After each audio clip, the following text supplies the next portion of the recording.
The following gaming talk show is brought to you with as many gaming interruptions as possible by One Life to Play.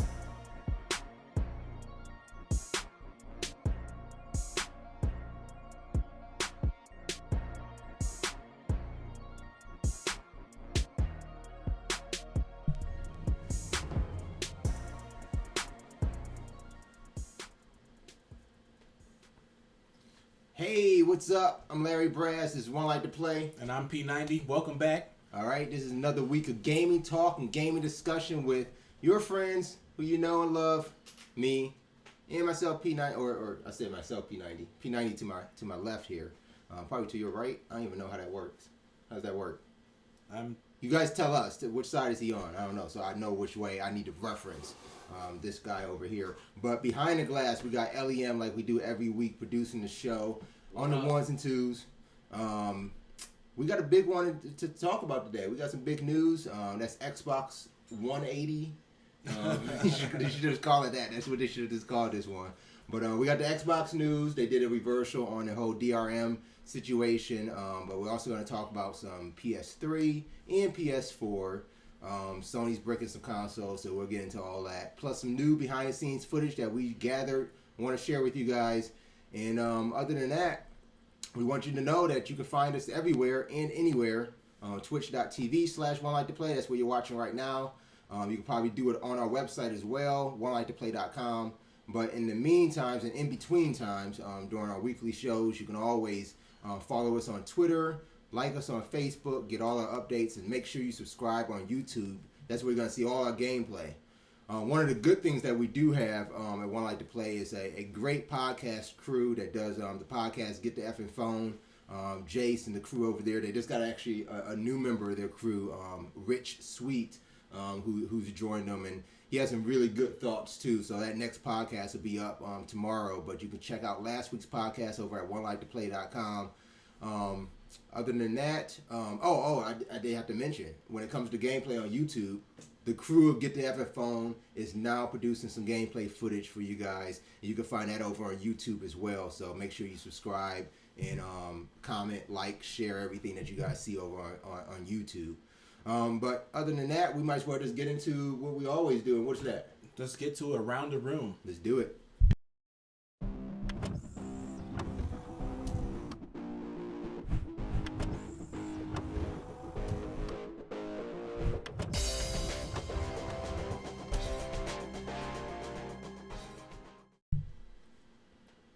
All right, here we are. This is Around the Room. This is where we share with you guys what we've been playing over the past week, and we still want to know, always want to know what you guys have been playing, or if you have any suggestions about what we should pick up and play, whether it's old school, new school, not in school yet, demos, whatever. Let us know in the chat rooms or hit us up on Twitter and let us know. But I'm going to kick this off, this week's Around the Room. I've been playing some Last of Us. I know you've been playing it too. I've been playing some right? Last of Us too. Yeah. So we've both been playing some Last of Us. That's a great adventure. I have some thoughts on the game itself. For me, I think it's kind of sad to say, but I do feel the game was a bit overhyped.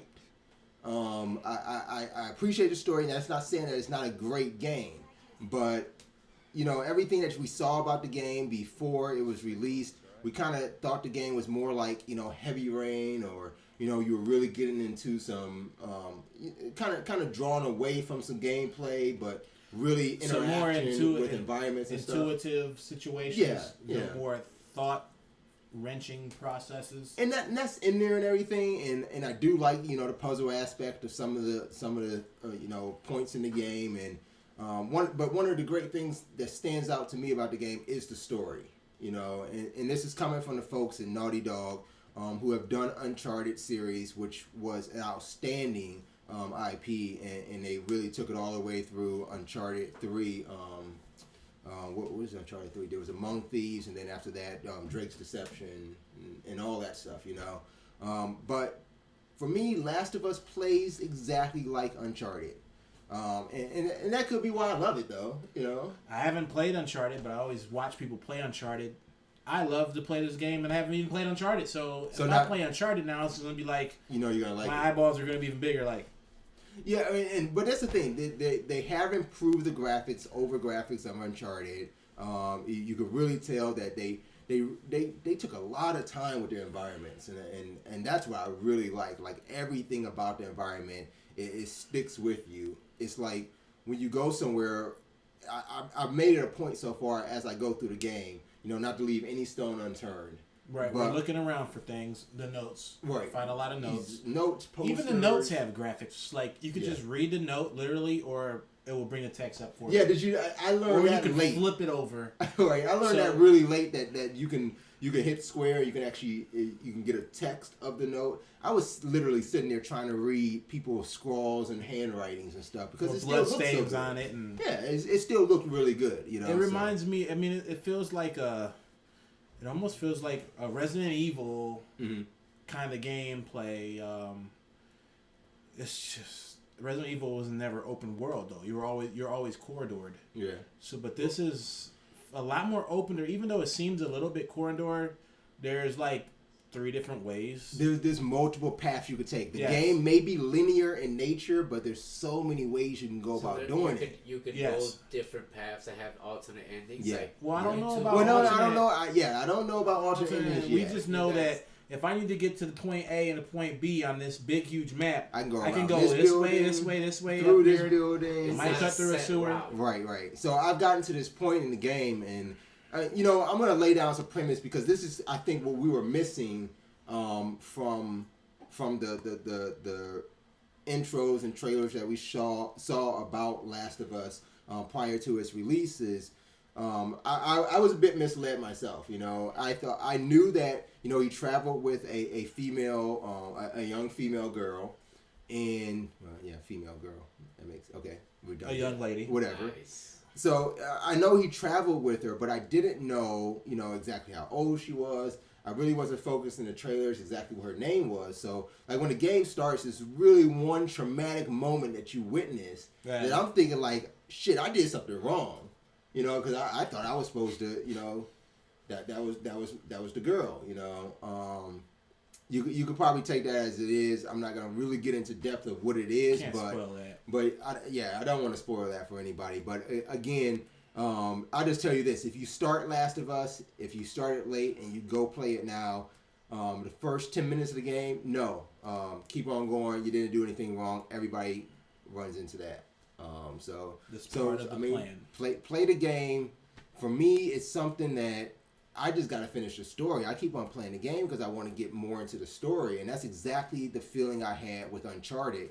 I couldn't put a controller down because the story itself was so immersive. Yeah, it was just like it was unbelievable the things you went through. It's like even though this is a zombie apocalypse or a viral outbreak or the end of the world, or you would think like, well, what much is there to do besides to survive? Well, they made sure they gave you a goal. They give you objectives to keep going and always try to keep going. Yeah, so I mean, you've got your goals, but at the same time, you're able to do what you want to do and how you want to survive in this world. And this is one thing we can share is that this isn't immediate like I figured that it would be immediate post-apocalyptic zombie. This is 20 years into the zombie I was surprised. Surprised. I think we can share that on a safe. Yeah, we can share that on a safe side. It's very surprising that, after the cutscene, 20 years into the future here, and things are still going on. So it definitely gives you that. Now Joel's the main character. The Will Smith movie. What's the Will Smith movie? I Am Legend. I Am Legend. Your environment looks like that. It gives you that feel like when you think you're the only one there.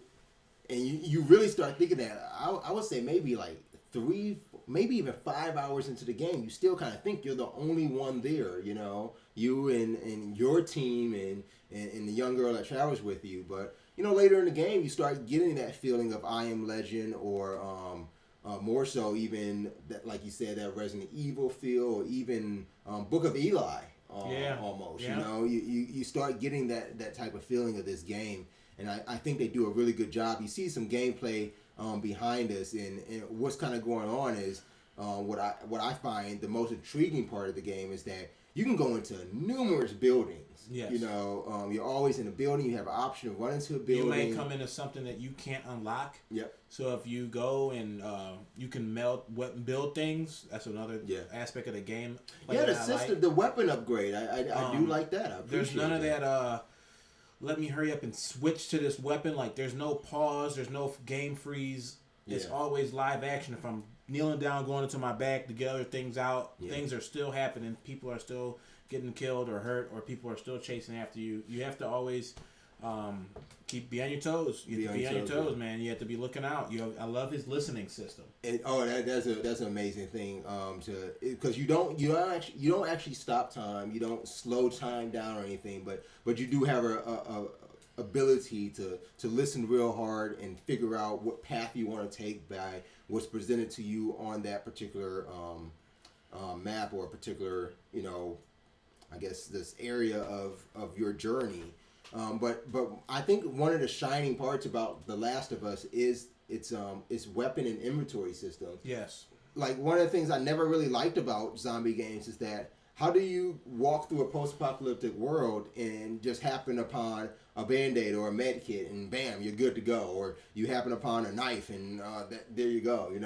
In The Last of Us, you have to make your shivs, you have to make your health kits, you have to make your improved weapons and ones that will cause more damage. You have to make your bombs, make your smoke bombs. You literally have to make scavenge for these items. You're scavenging for these items.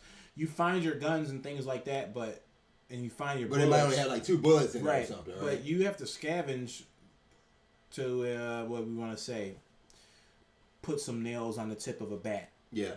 And you can construct that. Put a knife, put a shiv on the tip of it or something. Some scissors, something. Anything sharp, you can make your melee weapon into a lethal weapon really quick. And I like how they kind of integrated some things when it comes to like the health packs and stuff like that. It's not like you just got, all of a sudden you got this ability to improve, how much health you get back from a med pack or something. You actually find like these, little first aid manuals. You start from your scavenging. From scavenging. So you learn new ways to heal yourself. So it says mix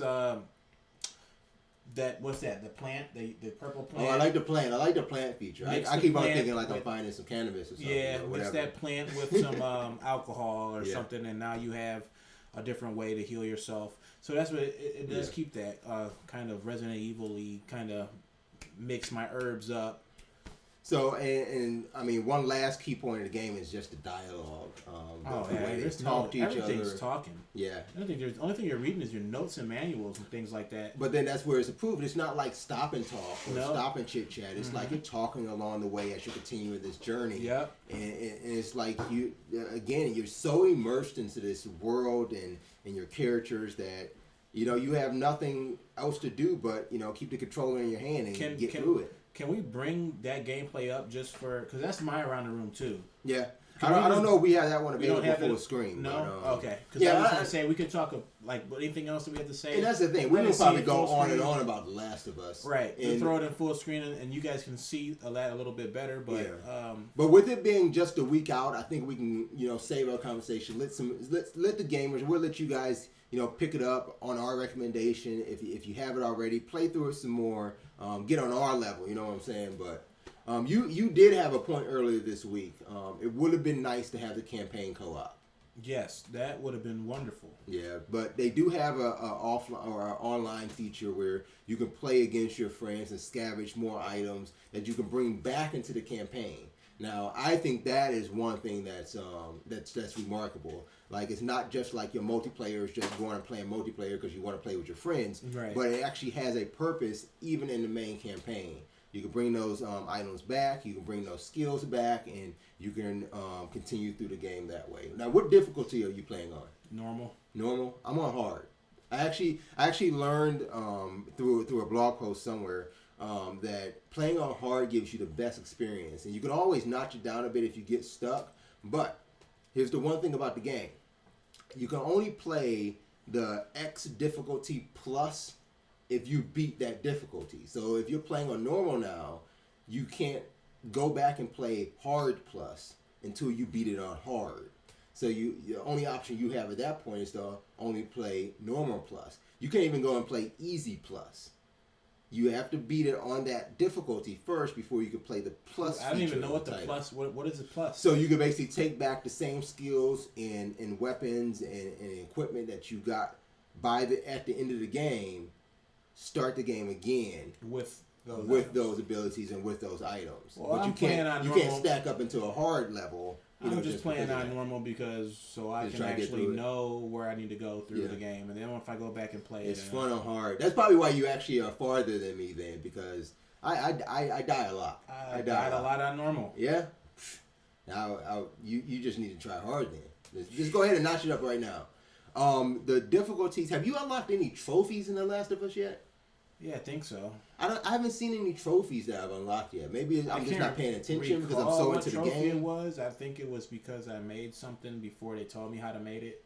Oh, I think I got a trophy. One trophy I do remember I got because I think I shot an arrow into somebody or into one of the clickers that was coming at me as I stunned them. I stunned them and then shot them, and that's a trophy or something like that. It was something like that. The bow and arrow doesn't really do too good. Oh no, the bow and arrow is beast. And there's one moment, if you guys take a look at some of the gameplay that we put up over on twitch.tv/OneLikeToPlay. I like the shotgun. I walk into this room and there's a clicker there, but I see like there's some supplies over on the other end of the bedroom. I can't jump over the bed. I have to go past this clicker. But he's just standing there with his back turned, and I'm all out of shivs. The only way you can stealth kill a clicker is with a shiv. You walk up on them, grab them by the neck, shiv them right into their head. But I had no shivs left. No shivs. So all I had was really my bow and arrow. And I know a shot to the head wasn't going to really... It was going to make more noise than I wanted to. So I literally get my bow and arrow and I creep into the room and I creep up right beside him. And I just pull back and I say, pop, right in the head. He just dropped down. That was the best moment of the bow and arrow I've ever seen in any game. Anytime I shoot one of the zombies with the bow and arrow, they just... And go for the head, man. Right between the eyes. Straight in the head, but it either went through them or missed them by a hair and breaks. Yeah. Sometimes you can pick them back up. Yeah, you can pick them back up. Usually, if they do land into your zombie. Now they don't call them zombies. They're clickers, walkers, and runners. So yeah, that's what you're up against. And I think there was one huge clicker. Or what was he doing? I don't even know what the name of him that they called him, but he's basically look out when you get to the gymnasium. We'll just tell you that and leave it alone. When you get to the gymnasium, look out. So I think we should end that discussion on Last of Us. We'll continue it next week. You can watch more gameplay from us here at One Like to Play on YouTube and twitch.tv/OneLikeToPlay. Besides that, P90, what have you been playing this past week besides Last of Us? I had some Into the Dead. Is a mobile game you can download and play. Okay. And it looks pretty good. Okay. Frontline Commando. That's another mobile game. Okay, so you stepped away from Last of Us and you've been on a little mobile kick. Yeah, if I can, Okay. Playing the games that I play because I can't play the game that I want to play. Okay. So how about you tell me the best mobile game that you played this past week then? I think you were calling it, it was Dark Watcher? Was that it? Was it Dark Avenger? Dark Avenger. No, Dark Avenger was the one I was playing. So we're done with you. That's the one I told Ludachick. Okay, so we're done with P90. I guess we just move on to LEM. Yeah, no, P90 got me Into Dead and a couple other. Dark Avenger was one that I stumbled upon while I was looking for a game that he told me. Okay. But I could have sworn you told me you was playing some PlanetSide. So I got some PlanetSide footage. Well, yeah, but that wasn't because I was playing it. This is one you found. That's because you're coming so out on into PS4. PlanetSide. You're so into PlanetSide 2, so it looks like PlanetSide 2 is coming to PS4. Yes. Time out here, we're gonna say what's up to Picasso. He's got the what's up face over there in the chat room. So look at that. Yeah, you guys need to get in the chat room. If you're only watching, you haven't joined the chat room, make sure you pop in there. All you gotta do is make a Twitch ID. And you can chat with us for free. So Picasso says a shout out. What's up, peoples? So what's up to you too? All right, so Dark Avengers, but the PlanetSide 2. Yes, you're liking it on PS4. Well, ever since when I got it on the computer for free, because my computer's a beast. Okay, so no, that was not because of that. But wait, PlanetSide 2 on PC is free to play. Yes, but if it's coming out on PS4, you're gonna have to buy it. Who knows? Does it look better on PS4? I think it will. How about we just take a look at it then? I think we got a trailer to show you guys. It's a very high quality. Yeah. It's very, very high. And I think not this is gonna what beat they say. the best PCs performance You sure? wise. Let's take. Of course not. Before we make those. Before we play the video, those assumptions. I just want to say this: from day one since I downloaded PlanetSide 2, okay, I've always seen Sony Entertainment on there. It's teamed up with NVIDIA. Yeah. Now, right then, I thought PS4 is going to have an NVIDIA graphics card. Exactly. But it does not. What does not? The PS4. Does it have an NVIDIA graphics card? That's what everybody said. Didn't you say that? No, it does. Oh, no, it does.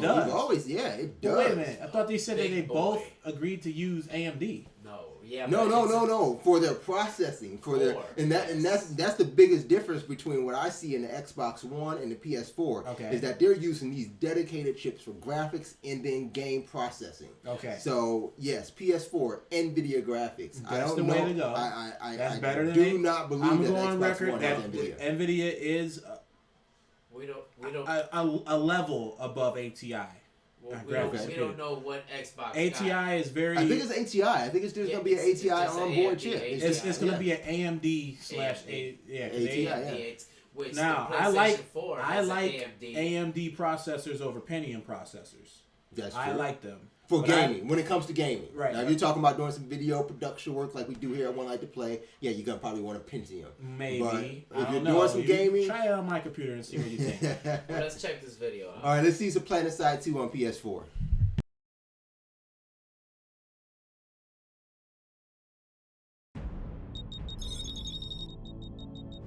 I'm ready to go when you are. Roll them out. Alright. Let's roll. We are going to be moving out in 45 seconds. Let's get to the ground. Platoon 2, head towards your platoon waypoint. 5 minutes until freedom fries rain over Crux headquarters. Yummy.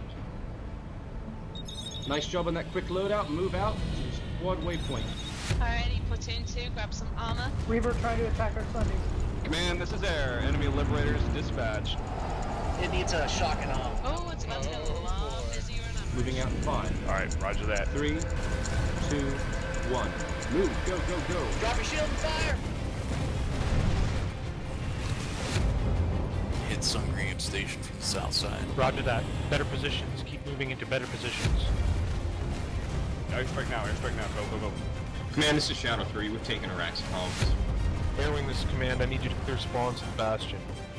Request airstrike at 7-3. Platoon 2, I need you guys there now. Copy that. Be advised, Command, your wife is a terrible driver, so we're kind of slow. All sections, we have the numbers at the ascent. Just be very aggressive. Get in there. Toss grenades, everything you've got. This has been a pretty epic fight.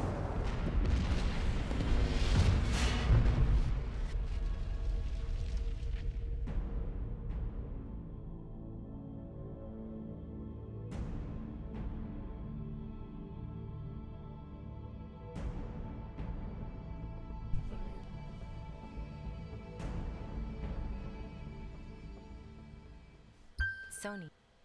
Now you see that at the end there? The way NVIDIA is meant to be played. That's the way it's meant to be played. On a PS4. That's why I have. Not on a PSC. That PS4 has an NVIDIA graphics card in it. And that's the way it's meant to be played on a console. NVIDIA on a console. No, they're just talking about the processing of the graphics. using all the capabilities of all the years of experience that NVIDIA has developed all this time. All right. Like the physics engine. The physics engine in this game is outstanding. So because it's NVIDIA, it's still using PhysX. Yes. Nothing will ever happen except the same. No explosion will ever happen the same. Okay. No shooting the dirt, the particles, the dust. Nothing ever happens the same in the game. So that graphics engine allows for no two things to ever be the same. But I think it still never happen to be it the still same. takes a PS4 to support that though. Exactly. Like, it's not just it's the graphics card. But see, this is the same thing. It's just like you said. It's just like you said. So like if you're playing on a PC and you have an NVIDIA graphics card, then it looks amazing. Yes. But what if you had an NVIDIA graphics card with a Pentium processor? It still depends. It's still. But then if you had an AMD processor, it would still look amazing. Does it not look better? No, it's just because of the graphics card. I think it takes processing power too, though. Not much at all. Like if the graphics card can still display that, it's up to your processor still to be able to handle that input. You have to do some more reading about it because I did a reading about it. Like the graphics cards are like 20 times stronger than 50 times stronger than your CPU. What I think we need to do is get a hold of a PS4 like right now. What we need to do is just why don't they just make? Why can't I just have a processor that's a graphics card chip? Why can't I have a GPU as a CPU? But if you wanted that, then you might as well just go get an Xbox. No. That's exactly what you just said. You want a graphics, a GPU that also is, or a CPU that's also a GPU. That's called an Xbox. That's called the Xbox Original, the Xbox 360, and the Xbox One. That's what that is. Well, if you want your processor to also act as your graphics processor unit, then yeah, you get an Xbox. But if you want it to separate it, to understand that these graphics are powered by this processor, even though the graphics card is independently, housed and ran. You want a PlayStation. No, the graphics are powered by the graphics card, and everything else post-processing, communication. You just said it. See, post-processing. Okay, so post-processing. So the game that I've been playing is. Elliot was like, "You guys, fuck y'all." All right, look. All right, we'll wait. We'll see what PlanetSide 2 does on PS4. I love the hashtag, by the way. PS2 on PS4. Can't wait to see it. So PlanetSide is gonna look good. Great on PS4. System seller right there. But can you wait? Time out too. Can you imagine this? It's gonna be PS4 is gonna have. Platform? It's gonna have Destiny. It's gonna have PlanetSide 2. It's gonna have Watch Dogs. Yes. PS4 will kill it in these graphics. So far, the games are and Beyond Two Souls. But now, I mean, come on. We got some games that we're gonna get into. Yeah, we'll get to that later. What have you been playing, Eliam? Luckily, P Double's been on a sole mobile tip, and that's what I've been on a mobile kick ever since I came back. So I've been playing some Dark Adventure. By Game Evil. Great studio. It's weird how to pronounce that name too with the one E in between. Gameable. So it's a great little awesome a big order of hack 'em with a side of slash 'em. I love it. Order of hack 'em with a side of slash 'em. Like what I was liking is how you're always on a touch screen. You're always with the joysticks and the thumbsticks. It gets in the way of the gameplay. Okay. Well, your spells and your attacks are on your lower right hand, and you have your joystick wherever your thumb hits on the screen. So it's not one. So you're still playing that in that manner. But it's not one set on that lower left hand. It could be anywhere. You can put it anywhere on the left center, anywhere you touch and press up there, your joystick will pop up. Okay. And you can just move around. Now you're playing this on your phone. Yep. Is the iPad available? Yeah. Yes. iOS. I'm gonna have to check it out. Let's see a trailer. Let's share the trailer with our viewers.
So that's Dark Avenger. That's I pretty guess funky, check it man. out on all mobile systems. I'm gonna get it on iOS. That looks like an evolved version of Dungeon Defenders. That's what I saw. Yeah, something like that. Yeah. It also reminds me of the Heroes of Order and Chaos and League of Legends. And a little bit. A little bit of War of Warcraft. And I want to see you throwing League of Legends back in there, but we still do that. Okay, all right. So I mean that kind of wraps up our around the room. So that's what we've been playing. We always want to check out what you guys have been playing. So let us know in the chat room if there's any game, Picasso, something we want to play or that you think we should play. Let us know. All you guys that are still watching, even if you're catching this later over the weekend on YouTube or Twitch.tv, let us know what you guys been playing. We'll be happy to check it out and share our thoughts on those games as well. But let's get into the meat of it. This is what we're here for this week. Again, to talk about the Xbox One, or I guess we should just call it the Xbox 180. They just did a complete turnaround. Complete turnaround on their whole DRM restrictions. Before it was you had to check in every 24 hours in order to keep a game running. You can only own the game. You couldn't give it to. I couldn't give you my game, so you could play it. You gave me the game. You could have gave me the game, right? Then I couldn't play it anymore. So many games. So many games couldn't get nowhere. Couldn't get nowhere. So bam, they did it. They did a 180, and they said, hey, no more of that. We're gonna go exactly like it is on 360 right now. And I say boo-hoo. Now that's a bad thing for you, right? Yeah. You don't like being able to just give a friend a game and walk away and get your game back next week and still be able to play it yourself. You want to know why? You don't like that? Wait. I want to get it. I want to get a whole. I want to get a grasp on really why you're hating this move here. You just didn't like borrowing games from friends. You didn't like trading games in. You didn't like buying used games. You didn't like any of that? Okay. First of all, usually when I get a game, it's not used. It's always new. Okay. Second off, when I get a game, I get all the DLC content for that game. Okay. So when you get all the DLC content under Xbox One's previous, I guess, 3-week-old feature, which is now long since forgotten. From my understanding, I was able to get rid of my game and all my DLC content. And just transfer it on to somebody else. Yes. And what are you getting in return? Did they ever outline that for you? No, I'm just going to charge whoever I gave the game some money. Okay. And you're going to charge them a good sum of money because they're getting everything about the game. Well, at that point, it would have been older. So, I mean, at least if I can get 50% of my investment, I've been happy. So you're getting 50%. That's a bit more than you're getting now if you decide to trade the game in or even sell a game. You can go buy the used game, $30, $25. Right. And then you have to go purchase all your DLC content. Because you're going to probably want to experience that Black Ops 2 or Black Ops, for example. So you're spending anywhere between $70 and $100 on right, game, and I could just give you mines. I already beat it. There's nothing else for me to do in it. I can give you mine and my DLC content for $50. Mm-hmm. Here. Okay. Brand new. Look, collector's edition. Everything. Right? Yeah, that would have made sense to me. Now I'm still stuck having to keep all of my games that I ever purchased because I have DLC content, and I don't see there's any reason for me to just give the game to someone else and delete the content off my system after I already paid for it. I don't know. I don't subscribe to that same train of thought because to me, I'm thinking if I bought DLC for a game, then I bought DLC for the game for me, and I don't think that I don't really think that there was a market to sell DLC. To trade in, there's no market for DLC to trade DLC. Now, I don't know about trade, but sell. Yes, make and sell, purchase. Actually, put DLC as a supply and demand. You can almost because when games come out, people expect DLC out of it. Now, remember, we never even knew what DLC was until we needed it. Now we buy a game and we're like, I wonder what DLC. F the damn game that we just paid $60 for. What DLC is coming out? DLC is coming out. But at the same time, it's time out. I'm cutting you off. And then that makes your game again just way more interesting. You keep that thought. Time out. We just got Last of Us. DLC's coming out. When we beat Last of Us and we're tired of playing Last of Us and we want to get rid of that game, we're stuck with the DLC. All right. So here's my thought on that. It's like for me. If I'm done with Last of Us, but I've purchased DLC, I don't think there's a time where I'm not gonna want to go back maybe a year and a half later and play Last of Us, and I'm gonna want my DLC. So I'm not gonna even be able to go, even if I decide to go buy the game again. I'm gonna buy my DLC all over again? No, I want to keep my DLC, and I buy DLC because I mean, what game do you really buy DLC for that you're not gonna play for a long period of time? Okay, here's another example. Oh yeah, we got in the chat. Picasso saying he has yet to purchase DLC. See, go ahead while P90 gives his little thought here. Black Ops 1. Picasso, wait, I want to know, Picasso, what is holding you back from buying DLC? I mean, I think that's a really good situation. He's the only one in the world that. He can't be because here's why I think totally he's understand not. why he's not buying it. Because if there's this whole hoorah about why does it have to be online all the time for the Xbox and the 24-hour check-in, then there was a huge conglomerate of gamers who don't even get online with their consoles, therefore can't buy DLC and won't buy DLC. So I think there's a lot more gamers out there like Picasso who don't get into the whole DLC realm. But when you talk about not getting into DLC, I think there's more of a reason why you don't besides just not being able to get on the internet. But if you do buy DLC, there's a huge reason why you bought that DLC, because you plan on playing that game for a longer period of time than any other game you buy. I have not gotten any DLC for Metal Gear Rising, no DLC for Devil May Cry, no DLC for Assassin's Creed 3, but I've gotten DLC for Black Ops 2. I've gotten DLC for Mass Effect 3. I got DLC for Borderlands 2, because those are games I plan on playing for years to come. Okay, now you're done. I got Black Ops 1. I beat Black Ops 1. I got DLC content on Black Ops 1. I have all the zombie maps and all the downloadable extras that came out. Multiplayer maps. Play.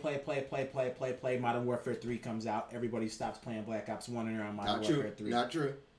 Now everyone's off Modern Warfare 3.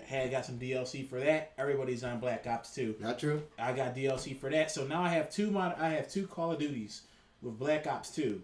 I mean with DLC contents that now it sits there and waits for me to play them. I can't get rid of it. So why not go play it? Why when you're saying everybody has moved on and nobody's playing, that's untrue. There are plenty of people. I wouldn't even say most. There are plenty of people who just never felt Modern, especially when you go talking about Modern Warfare 3. Modern Warfare 3 is one of the best ones. But Modern Warfare 3 is again Treyarch. I mean, there's a lot of people who weren't feeling that.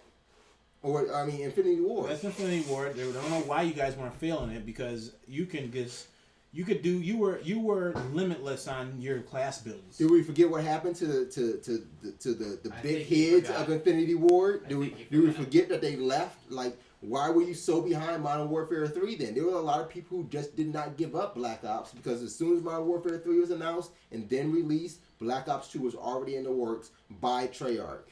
And people just took a back seat to Modern Warfare 3. There was reasons too.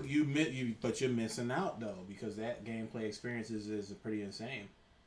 I'm missing out on what your experience is. Doesn't mean that I don't want to continue playing a game. I know people that are still playing World at War, still playing on their DLC of it.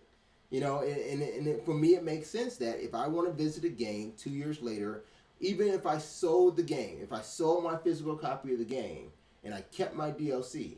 That means that if I ever wanted to jump back into some World at War, I can just go pick up a used copy. I can go to Family Video and rent a copy. I can go into a Redbox and rent a copy, and I got all my DLC still.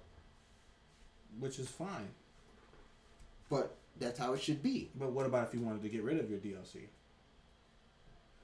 Why?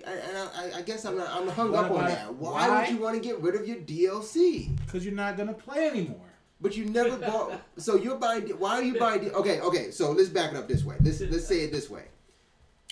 You're buying DLC. Why are you buying DLC for games that you're gonna play for no more than a year? Why are you buying the DLC then? Because he's balling. That's what I'm saying. If you don't plan on playing this game for longer than a year or more than a year, why buy the DLC? If you know Black Ops or forget even all the titles that we're talking about, Call of Duty. Call of Duty in general. You know Call of Duty is reiterated every year.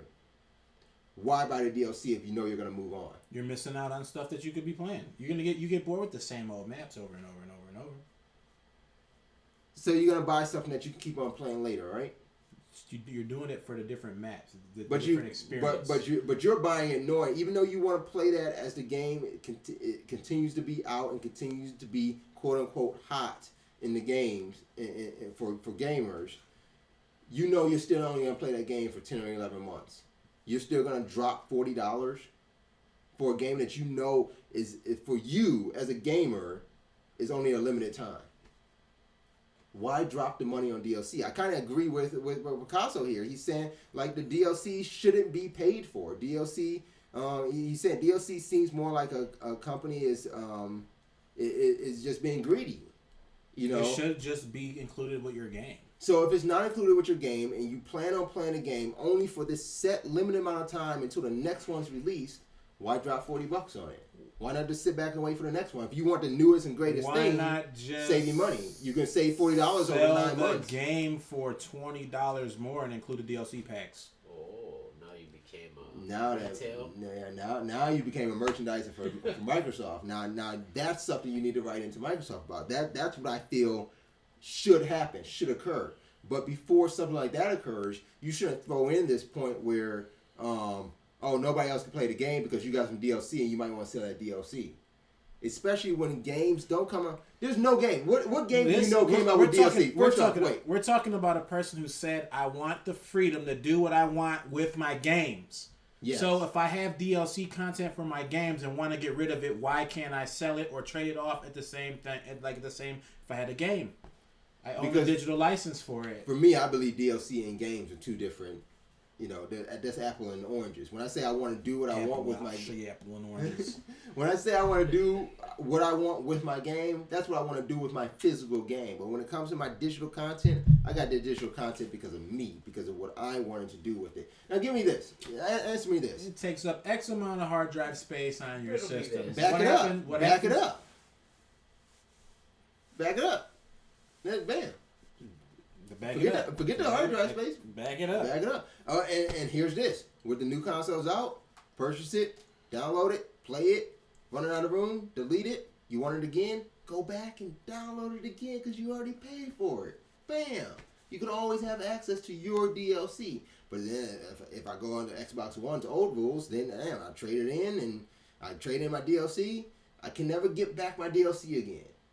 But here's the thing. Like Eliam said, riddle me this. What game have you seen that comes out with DLC in its first 3 months?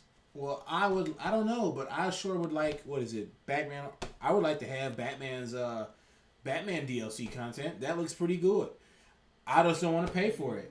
But go back to, so we can stick in, along with our Call of Duty talk, we can stick in Battlefield. If we know Battlefield comes out so often and so frequently, and we know Call of Duties come out so often and so frequently. Why are they releasing DLCs? And when they do come out, they come out in October. They come out in November.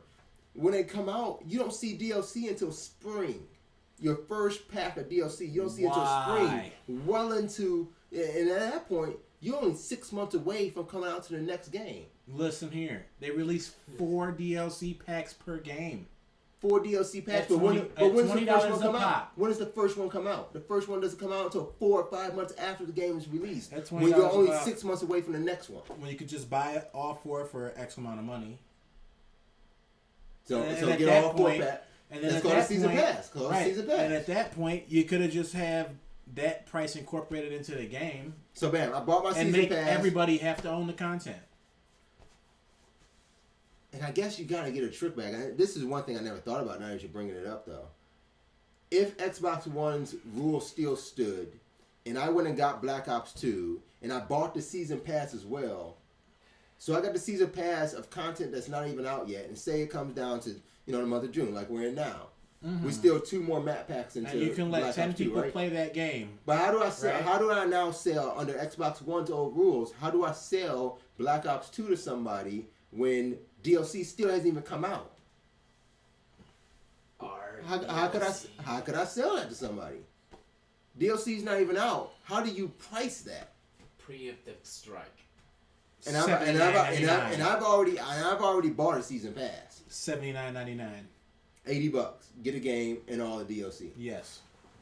How about $100? Too much.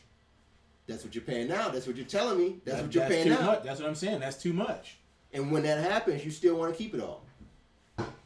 That's what you're telling me. I can't. I had no choice but to keep it all by then.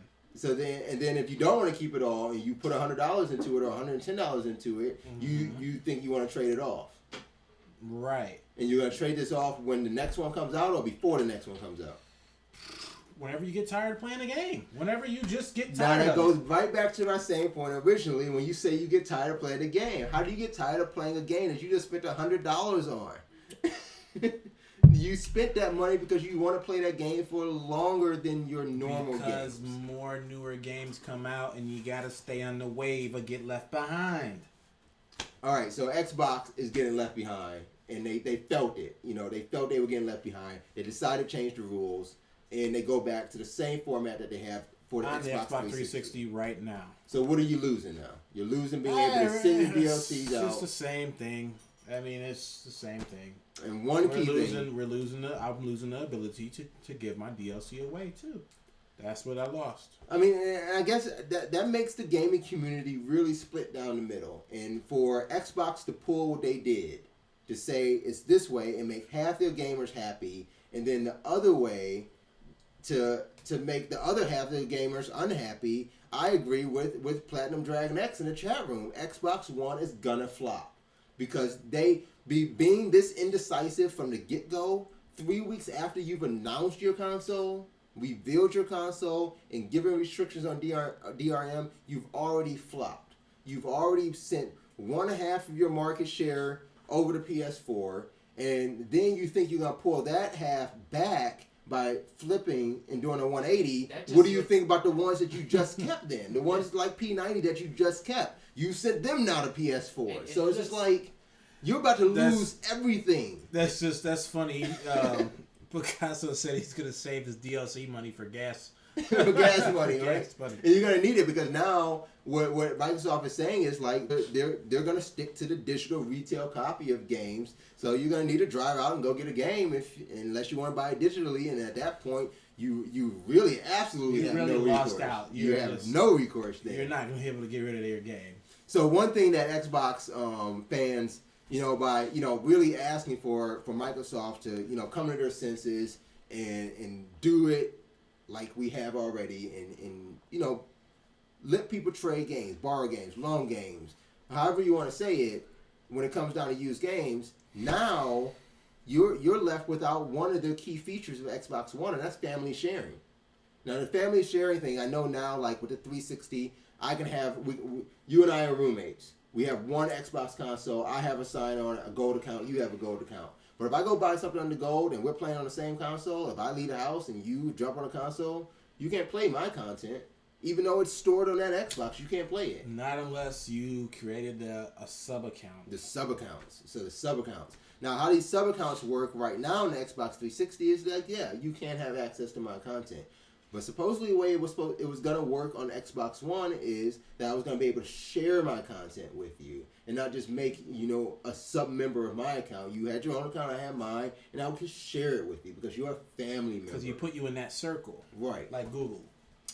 Now you can't do that anymore. Like Google. Because they're deciding to revert back to what Xbox 360 is. If I'm not mistaken, wasn't it 5 people in your family circle? It was actually 10 people. You can put 10 people in your family circle. Yeah. So you circle up here. 10 heads floating around it. They all can play. Circle right there. They can all play the game that I bought and downloaded my DLC for, and they all have access to that. Can't do it anymore. And then I had friends that could access my content, but only. So you know what? I guess you had it right. It was 5 in a family and then 10 friends. That's what I thought it was. Yeah. I thought it was that. Okay. I don't know. I think it was right 5 in my family that could play any of my stuff that I had. Yeah. Free of charge. We all playing. I add you to my family. You're not my family. I add you to my family. You're playing. Right. You're playing at home. And then I could share that game with 10 people But they only had a special trial period, was it? So I guess that's what's being leaked now from a staff member at Microsoft. He's a little up in arms himself because he's really passionate about what Xbox One was going to be, and he kind of spilled the beans on what family sharing was going or how it was going to work. And it's kind of contrary to what they made us believe in their reveal announcement. Supposedly the way Xbox family sharing was going to work, and I've got it quoted here. This staff member at Microsoft says, when your family member accesses any of your games, they're placed into a special demo mode. Oh, wait a minute. That's even the family members. That's the family members. Okay. Now, this demo mode, in most cases, will be the full game with a 15 to 45-minute timer, and in some cases, an hour. When the time limit was up, they will automatically be prompted to the marketplace so that they may order it if they like the game. The difference between the family sharing and a typical store demo is that your progress is saved as if it was the full game, and the data that was installed for that shared game doesn't need to be erased if they purchased the full game. So basically, that's just how they're doing it right now on Xbox 360. In most cases, yeah. State of Decay is a prime example. Yeah, that's a great example. The newest one, yeah, that's the best example. But knowing that, you know, what they originally told us, I'm kind of glad they did a 180 on that. Because what family sharing it really wasn't sharing. What he just released is not how they made it sound in E3. Exactly, that's way off. Even at the reveal prior to our E3. perception of this was how I was explaining it. Mm-hmm. If I have 5 people that I want to share my game with in my household, I can buy one copy of it. I can have a couple Xbox Ones in my house. Yeah, and you know what? Don't throw in a couple Xbox Ones. I think the key thing is the one Xbox One. No. What about the household with one Xbox One? No, we got about, I'll say 3 Xbox Ones in my house, and we can all join and make. This is why he's buying DLC that he can throw away. He's balling like this. 3 Xbox Ones at 500. We'll have a full party of gameplay. Like everybody come over, turn the systems on. Let's play. Turn the systems on. Let's play Call of Duty. Electricity bill, no problem. Call of Duty 3. TVs, no problem. Let's play Black Ops 3 all together in a team deathmatch. All together though, on the same team. All right, I gotta tell you one thing. I'm moving in. Did I tell you how much rent moving. was? Did I tell you how much rent you balling? You balling. I ain't got to contribute to that. I just got to bring my Xbox One. I contribute my Xbox One to your other 3 consoles. Speaking of that, do you remember when we used to pack our systems up and come over and network them? System link them? Yeah. System link just to play some stuff. We don't do that anymore. We don't need to do that anymore. Yeah. I don't know why. Going with the good old... bad old days. I mean, now it's just like, you know, you stay at home, you stay where you at, I'm going to stay where I'm at. We can still play the game together, but we can't play the same game together. So this would be an example that would be a fight in our household right now. Oh, I want to play Black Ops. Oh, I would play in Black Ops right now. Mm-hmm. They would be able to just go, turn the system on, and start playing Black Ops and join my game. So here is exactly, I think, what the gaming community is seeing, exactly what's going on between us here at One Light to Play. We are split 50-50 on this. You would rather have the original announced Xbox One DRM restrictions. Yeah, because I like to stay the way it is. I play with family and friends. I like to play online with people. We'll see what happens because I know you're going to jump on an Xbox when my internet is off, which is never really off unless it's a tower down or something ridiculous. Right. Then I play one player mode. So are you going to jump on the Xbox One, you know, on release? Probably not. Are you going to not even the PS4? No, on the release. Oh, probably PS4 not. on release We'll probably wait a little bit. We'll probably wait a little bit. Okay. I think that I'll say within the first 3 months of the release, we'll have. It's gonna take you 3 months. That's not a long time. I think honestly, you're gonna buy one a month for your 3 consoles, right? Exactly. I think honestly, this is gonna be the year where I first buy a PS4. A PS4 first. Yeah. Well, over the Xbox. We'll definitely buy a PS4 first because it's $100 less. No, it's just that graphics. I don't think it's that. I think it's got to be graphics. And that process. And this kind of goes into. What'd you say? Play PlanetSide 2 video again? Oh. Never mind. This kind of goes into Picasso's recent statement here in the chat room. He says, I can never join in on discussions on the next gen consoles because I really feel there's no need for them right now. There's no need for them right now. Now, when you talk about the Xbox One, yeah, I don't think there's a need for a new Xbox console compared to what.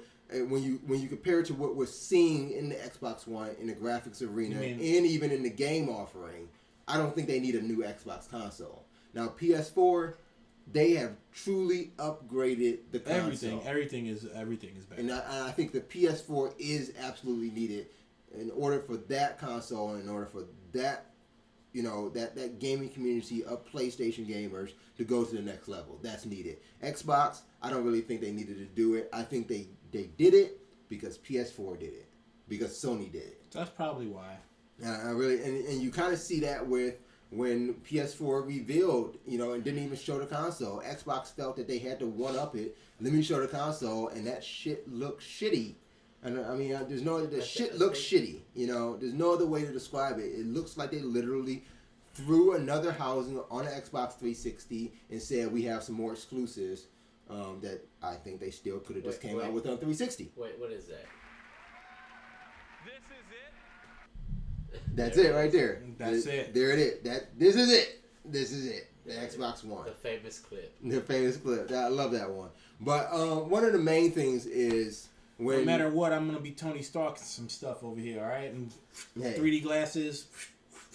You can do it all on PS4. But the one thing about PS4... You're not doing that on PS4, man. Look. So this same member or staff member of Microsoft also dropped a bombshell of some news, and I don't know if anybody has missed this because I haven't really heard any discussion about it until today. But I guess it's rumored that on a PS4 you can't play online unless you're a PlayStation Plus subscriber. Has anybody heard this? I don't know about that one. I'm going to be really ticked off. I don't see why they're going to do that if it's already free to play on PS3. I don't know why they would go that direction. I don't think they will. And I think they kind of need to stay away from that. So my wish to you guys, keep it Sony, just how it is. There's no need to change the structure of it. Don't even try to do a 180 and back up, and turn it all around like Microsoft did. Just don't even go down that road. Just see the sign, keep on driving, and keep, Picasso said he read that same article. Yeah. So, the rumor's out there, but right now we still see this rumor because this was not mentioned in the press conference or even in the original PS4 reveal. So hopefully this is still just a rumor. Hopefully it's something we don't have to worry about on the PS4. We can still play online for free, and we just get more added value to the PlayStation Plus. Just like Xbox gave more value to being an Xbox Gold member. I downloaded Fable the other day. Fable 3? Have you made your character yet? No. I plan on making my character this weekend. Hopefully I'm finished with The Last of Us by then. The Last of Us is a long-ass game. I don't think you'll be able to finish it. I'm just under 50%, but I'm 8 hours in. Yeah. I'm 8 hours in, under 50%. The game is beautiful, and I feel Xbox released State of Decay because of The Last of Us was releasing on PS3 exclusive. State of Decay does not have any graphical work, we'll say. No work. Can't do nothing with the PS3's it looks all right, but to me, State of Decay reminds me of Alan Wake. When I look at the graphics, it's Alan Wake. It's really nothing better than what we've already seen. So that's why I really can't say the Xbox One is going to make any big difference over what I see in the Xbox 360. Yeah. But Last of Us. If you guys are looking for a game to get you through the summer, you got to get Last of Us. It is truly going to all of our zombie heads out there. But I like Picasso's statement. Yeah, what Xbox and what Sony is doing, this is a true competition now. I think we have not had this for a long time. A true competition in console wars. The last console war we had was Xbox original with the PS2. We obviously see what happened, but this is a true console war. So they're giving it $100 cheaper. They're making. Get off a chair, man. Hey, wait a minute, man. Those size 14s hanging over here, man. But you got stalks over here on my chair over here, dude. We got behind the scenes over here. So you think they're gonna make up the cost of their system being less with a gold gold membership? But PlayStation Plus is only $50 for the year. You still don't even make it up. You already have PlayStation Plus though. There you go, right there. So what if you were able to get PlanetSide? Think of this bundle for $4.99. Right now, the PS4 retails $3.99. Bundle $4.99. PlayStation Plus subscription for 1 year plus PlanetSide 2 with your PS4 combo. Now you're at $4.99. And you're matching Xbox's numbers. I won't never touch my Xbox again if I had that right now. I would not play. What do you mean? So why not have people pay $50 a year to play online? Why would you? You're only playing online. Like, see, the thing I already got to pay an internet bill. I already got to buy the console and buy the game. Why do I have to pay more for connectivity? Now I don't understand how Xbox got it to work, but they did. What you just said is what Xbox doing to everybody right now. You know how they got it to work? Because they came out first. It still goes back to that. Because Xbox 360 came out before PS3. And what did PS3 have to do? They never charged for online. They didn't even come out with the PlayStation Plus until 4 years into the console? Yeah, but you shouldn't. It's just like a computer. If I buy this game on a computer, Command and Conquer, I could play with other people in the world that have that game online for free. How do you explain World of Warcraft? How do you explain EVE Online? That's what I'm saying. That's people. Star Wars. People are getting. They want money, man. They just want the money. Well, I know they're not getting it from me, but one thing they will get from me is some money for PS4. I know that, but all they got to do is keep everything the same as it is now. So let me play my games online for free with other people because I pay for a kick-ass internet service, ISP. You do too. If I want to be a Plus member, I'm paying to be a Plus member, and I'm getting all kind of extra incentives. So I say both console manufacturers need to keep everything status quo, even into the next generation. You feel Xbox or Microsoft should change one key thing about it, and that's the whole DRM restriction issue. And let us play with other people for free and do what PS3 did when you pay. Well, Xbox One would never go to free online. Yeah, no, they have no reason to. They can't afford to. Well, no, not even afford to. Why would they make it free if they already making money?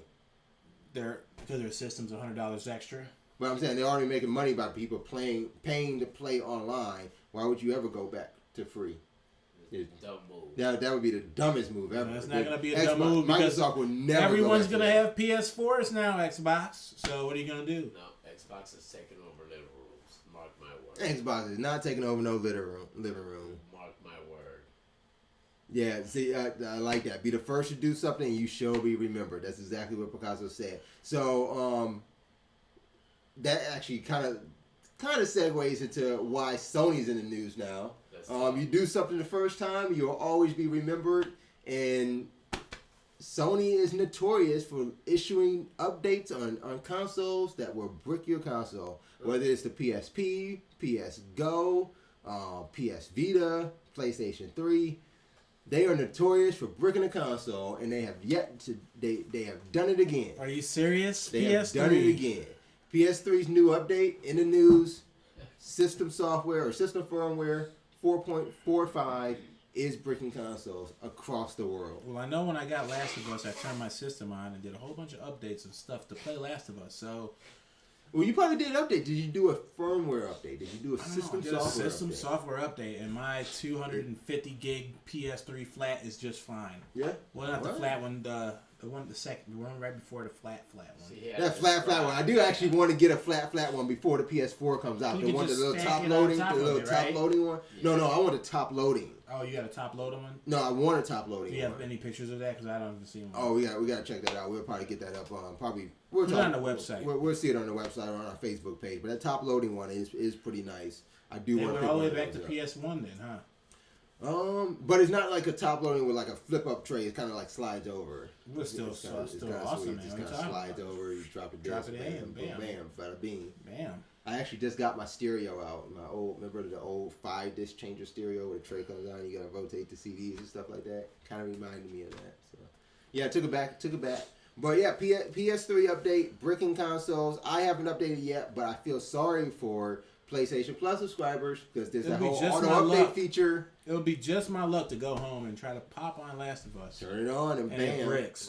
I'm gonna slam my PS3 on the floor. Don't do that. Don't do that because you can send it in now. So what Sony has done is they have pulled firmware 4.45 off, and they are working on a fix for it. And they will announce when it's re-released. But they are offering repairs on brick consoles. Well, guess what that means, everybody? More free games from PS3 will be coming for everyone. I doubt it. Every time, games. I think they're just gonna repair the console. No, I don't know every about time getting free games out. Every time something goes wrong, it might give you every time something has gone wrong, the what happened last time? They gave you 3 games. That was pretty cool. That was 3 games they gave. What games were they? 3. But they were off. But they totally took the whole thing offline. It wasn't just breaking the console. That was the whole thing offline. Infamous wasn't bad. That was the only good one, and a motocross one. Yeah, there was a race. No, it was it Dead Nation? Dead Nation was one of them. It was Dead Nation. And then the not water, only did you the get racing it on water one. Yes, not only did you get it on your PS3, you got 2 from 3 games on your handheld. I think it was Wipeout. And you got Wipeout 2046. 3 of 5 games on your PS3. So. Thank you, PS3. We'll be accepting our free games. We'll accept our new games any day now. Accepting our choice of new games here any day when you guys fix this firmware, okay? All right. Well, I mean, there you have it. Our warning straight from One Light to Play, Man Cave Studios. If you got a PS3, you see that firmware out there. If you haven't updated, don't do it. You shouldn't see the firmware. I know some people do go on like message boards and things like that and get the firmware on USB and download it and try to update. If you see it out there, don't download it unless you officially get it from Sony when it's re-released. Stay away from 4.45 unless you want a nice little black shiny paperweight. All right, there you go. All right, so we're gonna move right along. One of the things that we mentioned at the beginning of the show that we want to share with you guys. Was some behind the scenes footage of an upcoming game that will be a next gen game, and one that I know P90 is super excited for. I like it, but I already played PlanetSide 2. This is Xbox formula to creating a action intense kind of game, but the multiplayer level is yet to be announced, which is no competition and not even close to PlanetSide. But we do get a peek in this behind the scenes footage of the multiplayer that goes on in the game Titanfall. So let's go ahead and take a look at this 3-minute video behind the scenes. Got some commentary from the devs over at Respawn Entertainment, courtesy of EA. We'll talk about it on the other side.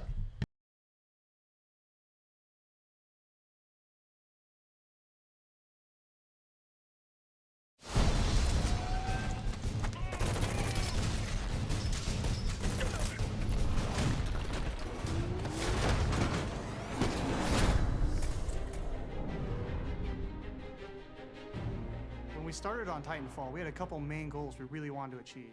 First and foremost, we wanted something fun. There's so many games now that are just retreading old ground, and we really wanted to do something that was so fun and unique that we couldn't put it down ourselves. The thing that is most exciting about the project is how we have this unusual blend of the scale of titans and pilots fighting each other. We also take this sort of high degree of polish that we're accustomed to seeing in single-player games and infusing that into a multiplayer experience. Even though it's a multiplayer game, we really wanted to create a single-player feeling world.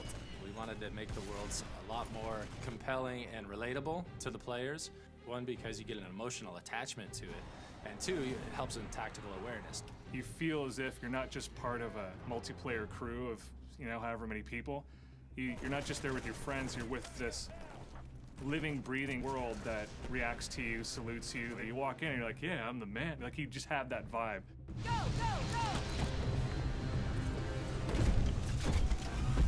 Core, take your squad up this road! We really wanted to stretch the limits of what an FPS multiplayer game can be and what you can do.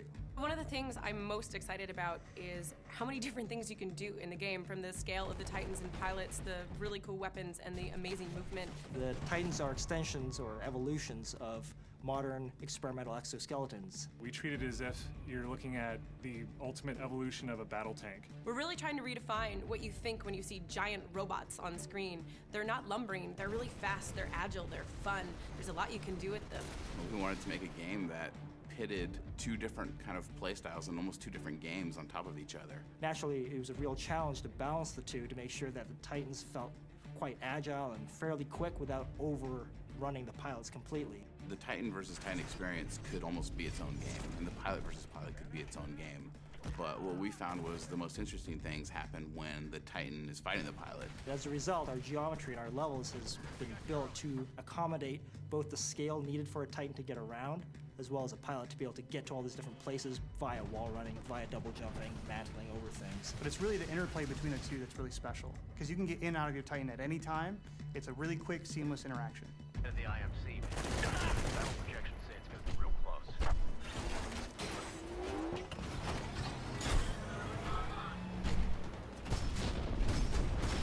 If there's one thing that I want gamers to take away from this, it's fun. I'm very excited to see when you take something like this and you just put it in the wild and see what people come up with. You've got characters, you've got story, you have moments, things that people traditionally expect from a single-player game, putting that all into a multiplayer game, and it's awesome.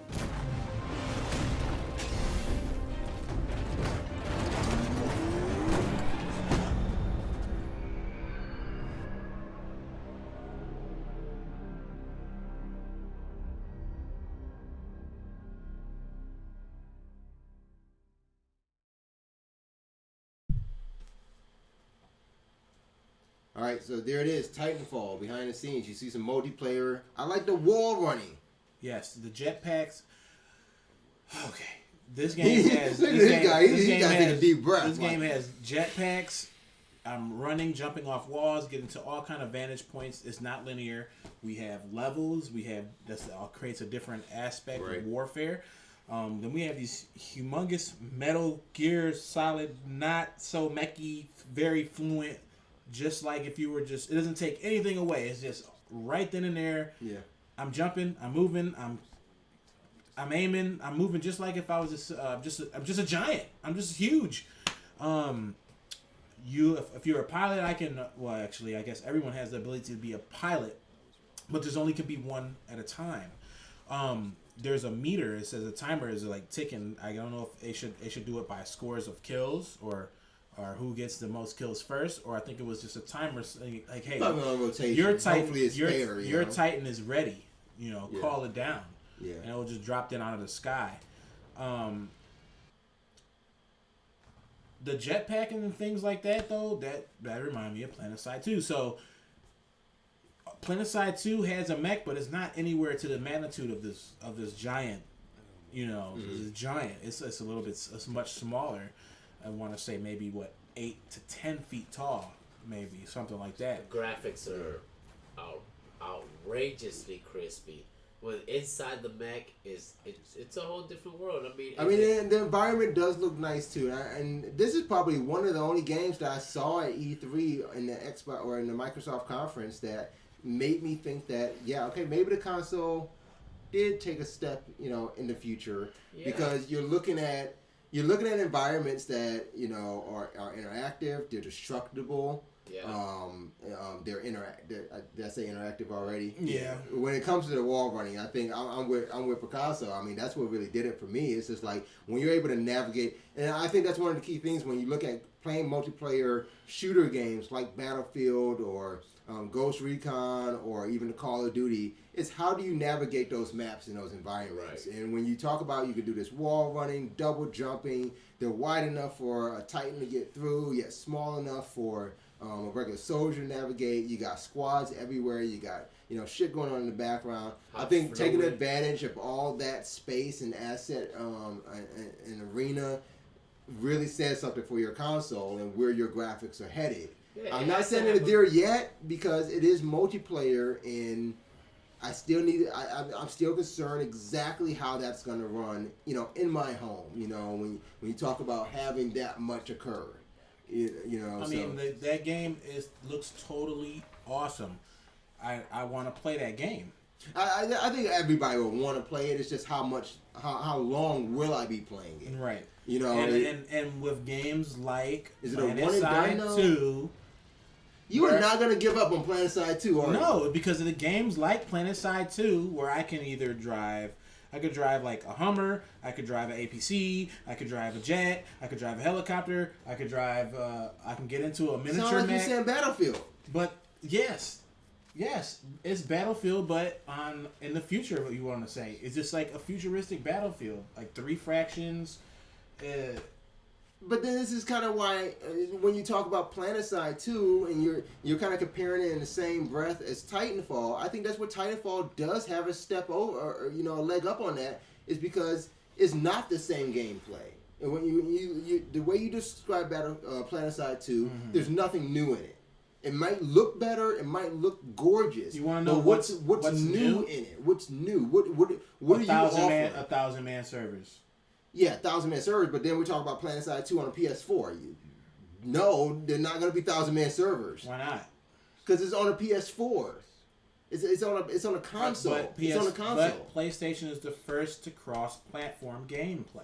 Okay, so when you say 1,000-man servers, is that 1,000 man in a room? It's 1,000 man in one room. That's what I'm saying. Like that's just saying 1,000 people can log onto one server, but they still need thousands of those servers. No, this is how many people access Call of Duty or access Halo 4. This is how they broke it down. 1 million. The PlanetSide. Yeah, that's what I'm saying. So if it's 1,000-man server and 1 million players are playing it, you need 20,000 servers. Okay, but this is how it breaks what is down. 1,000-man server? There's 3 continents on the planet. A jungle one, a desert one. I thought you were talking about real life. I was about to go flip it up. We're still talking about PlanetSide. I was flipping up. Listen. On each of those 3 planets, there's 1,000 people fighting at a time on each of those 3 continents. What's going on in the background right now, though? Well, we already know what that is. This is who it's going against. That game's going against what this game is. In your mind. Yes. In your mind. Yes. Right. In your own score. Okay. In your own So world. that means it's 333 versus 333 versus 333 on each continent. In PlanetSide, too. Yes. Right now. So yes, PS4 should be able to do that. Yeah. Okay. I mean, I just don't really believe. So it goes back to saying, when you talk about 1,000-man server, right? You say 1,000-man server. Remember back when a game came out for PlayStation 3 called MAG? And it was 256 players in one match. And it was 128 versus 128. Remember that? How many people did you actually see in your little world? Nobody. You saw 16. And how many? 15. One was you. So you saw 15 other people. Because you only saw this little squad. How many people do you actually see on PlanetSide 2? If it I don't comes know. down Tell to me. all of them. You see all 300 people on your side. If it came down to it, how you going to do that? How? So you mean to tell me you could rally everyone up and say we're all going to... So that's what I was about to say. So I'm playing PlanetSide 2. I'm actually communicating with 332 other people. Let's see, I'm gonna put no, you can it's join, not happening. You join a Reich. Okay, which is basically a squad. Right. Okay, you might as well just call it a squad. So you have direct communication with all time by pressing the certain talk chat button. But if you want to talk to anybody who's around you, okay, you can press a different button. It might not be in the same right though. But okay, because but around you. Yes, or you can go to a command center. So there's a possibility in PlanetSide 2 on PC right now that somehow, some way, I can communicate with enough people that I could pass word around. Yes. To tell all 332 to people attack on my this team. section. No, not to attack this section. No, I mean let's the world. meet up. Let's you meet don't up understand at the tree. how big the let's world meet is. up at this tree. No, you don't understand how big these continents is. That's what I'm trying. That's what I'm trying to get a gist of. So if you're saying that this world is so huge, but I can be in communication with everybody playing on this particular continent because I'm on a 1,000-man server, I can literally spread the word to have everybody meet at one spot at one given time. I'll see all of them. Here. And I'll see all of them. We all need. You can see what you're gonna be able to see. I think that's gonna break your 1,000-man server. That's funny, Picasso, because I thought this was Battlefield 2 until Paul had to drill it in my head that this is PlanetSide 2. Right?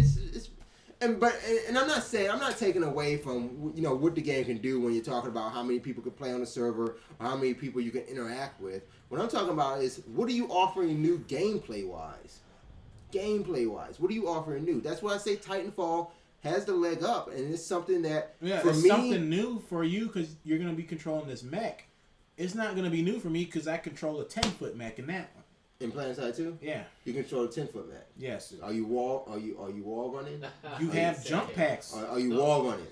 No, no. Are you double? Are you got double jump jumping? packs, You going man. third person to first person? From what I've seen in PlanetSide, yes, you do get to control. You're doing all that, man. It is a whole different realm. Like you get to tag the one that. Well, that's not how they selling it then. You know, maybe you should go work for. He was kind of flying like a hunter drone plane or something, and he was tag teaming up with this other base. He was actually throwing aerial support to the base that was on the ground fighting the war. He's just running around picking everybody off, and he'll come behind and drop people down. Yep, and then go back to the base and get more people. I'm just transporting people back and forth. That's all I wanted to do. It's something to check out. And then I have like this different classes set up. So I had the one with the jetpack. So when my plane got blew up, everyone else would die if they don't have a jetpack. And I just come out and I'm falling out the sky and I just start jetpacking, hit the ground and hide and recuperate. And you're fighting against people on the actual people on the ground and people up in the plane. There's bases where you can only infiltrate them from the sky. There's bases that this is crazy. I'm not playing PlanetSide 2 now. I'm gonna play PlanetSide 2 when it comes out on PS4. Yes. And the reason I'm gonna wait until it comes on PS4 to play it because I want to bump it up against Titanfall on my Xbox One. That's what I think I really could tell. I could tell at that point. One of the things I didn't like, I gotta actually take a second here. Picasso, you wish that was Halo. But the one thing I didn't like in that little behind the scenes footage is when a developer said, that if I had anything to share with gamers about this, about this game that it could take away from this video, is that it's fun. I think that's real. That word fun, that's real. Personal. That like you're telling me it was fun. You're telling me PlanetSide 2 is fun. You're telling LEM. You're telling me it's fun. The graphics, it looks like a good time. I'm not saying it's fun. That's real objective. That's extremely objective. It wasn't fun when I just ran over to the machine, ordered what vehicle I wanted, and here it comes. Here it comes, boom, and I run outside and jump on my little four-wheeler, and someone jumps on the back of the four-wheeler with me, and we are gone, and I break it out from first person to third person, and we're just rolling around. And that's what I'm saying. When you use the word fun to describe a game to somebody that hasn't played the game, that's not the right way to go about it. Fun to you, just like you explained before. You had your little carrier, and you were transporting people from point A to point B, and that's all you wanted to do. That was fun to you, right? That's what I felt like doing. That shit's not fun to me. You didn't have to do that. You can do whatever you want. But people are describing games as fun. It's like, no, that's a real objective. But that's the thing real is, objective. don't sell me a game now. I was helping the objective.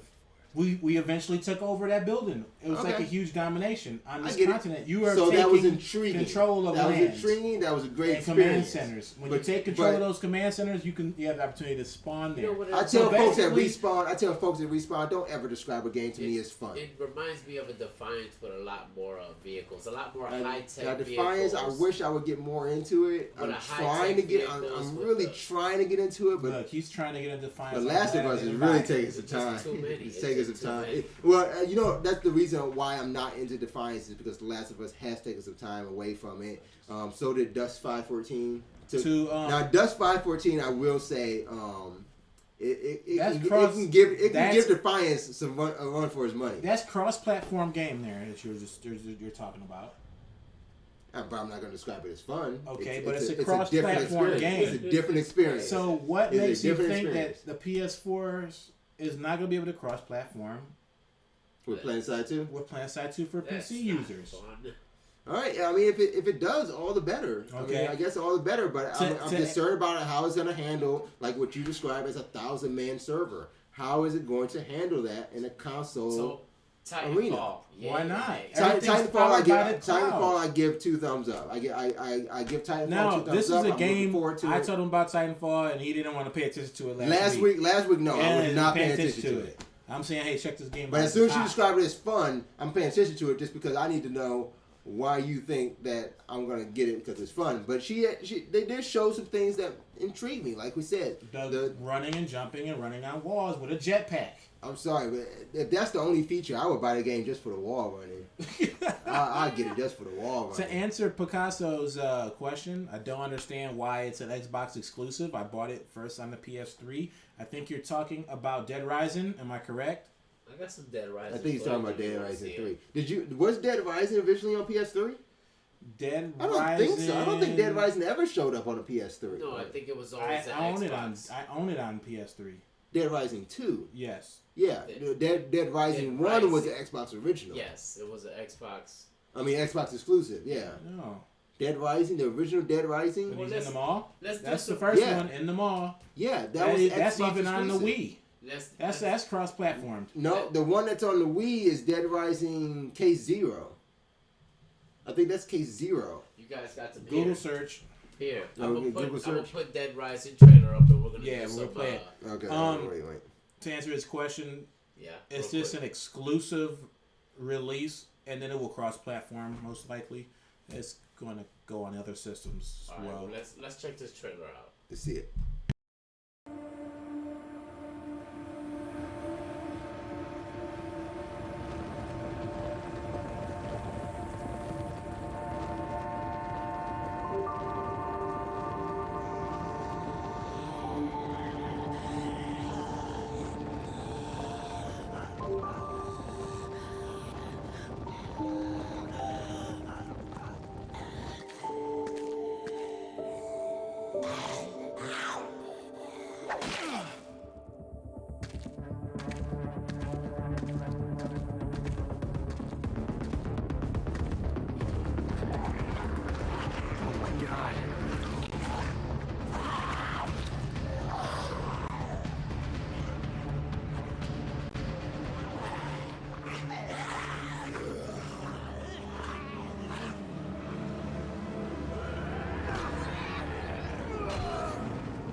Nick's trying to get to the city center before nightfall, where he's discovered the location of a safe house. Using the power of the Xbox One, we've made a rich, open world with no load times, delivering not only on massive scale, but the same incredible density you'd expect from any city in real life.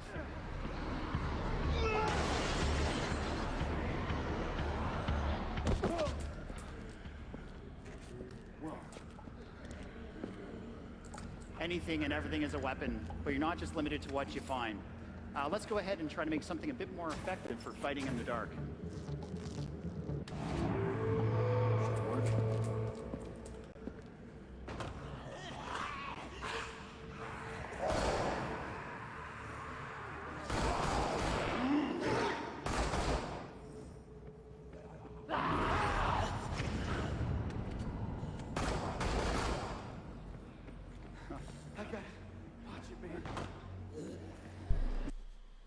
Alright, so yeah, that was just a peek at some Dead Rising 3, but we did do our little Google search, the monkeys in the back, got us some information. So I was right. I was right. Dead Rising 1. Exclusive on Xbox. Exclusive on Xbox. 2. Dead Rising 2 on PS3 and Xbox. Yes. Case Zero was the little reiteration arcade version that was only released on Xbox 360. The Case Zero. The Case Zero. Yes, yeah. It was like a prequel to Dead Rising 2. Yes. That came out like right before the release. Now the one that you were mentioning on Wii, that was Dead Rising Chop Till You Drop. Okay. Now this was released a year later after the original Dead Rising on Xbox 360 for the Wii exclusively, to just give people a chance to play it like a rail shooter with the Wiimote and things like that. So Dead Rising 3 still looks like it's going to be cross-platform. I mean, not cross-platform, but it's going to be available on all consoles. But it looks like Microsoft is going to lead it. Yeah, Microsoft will lead that. All right. So Picasso is looking forward to some Dead Rising. Yeah, the photographer guy is 1. Yeah, the photographer's 1. News reporter guy is 2, and also the one in. But then that's the one about K0 was just some dude. Yeah, he was just some dude, He right? was like finding like chemical plants. Yeah, he was doing all crazy. kinds of I stuff. never played the one on Wii though. I never played K0, but yeah, that K0 is just some dude. Speaking about some more awesome gaming, because we just E3 had just consumed our whole life over it. Jeez. Yeah, man, we didn't even get to it all last week. So we didn't. So here's a title that did come up. I think it was pretty cool. We touched on it a little bit. I'm not even gonna say what it is. I'm just gonna play it, and I'm gonna get your guys' reaction afterwards. All right, let's take a look at it.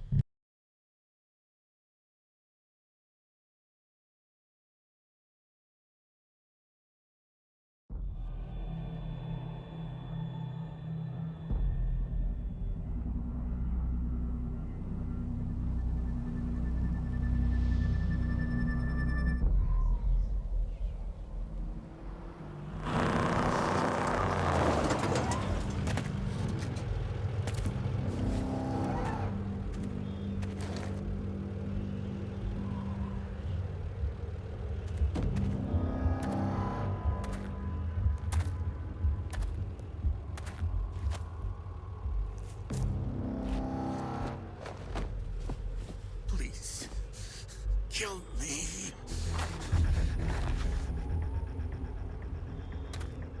Then kill me.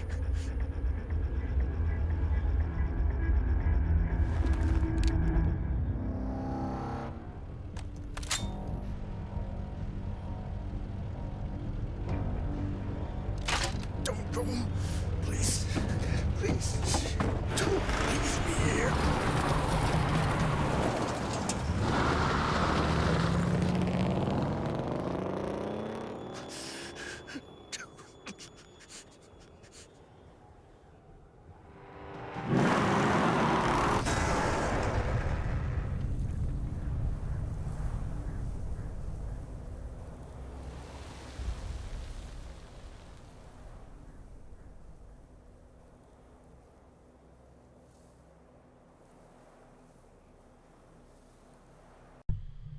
All right, that's Mad Max. Yeah, I don't know if we actually forgot about that last week, but that is one exciting trailer to see. I mean, you kind of when I saw it, I'm thinking like, no, this can't be it. I immediately thought Thunderdome, but I'm like, no, it can't be. It can't be. And then yeah, sure enough, it's Mad Max. I'm thinking like, that is sweet.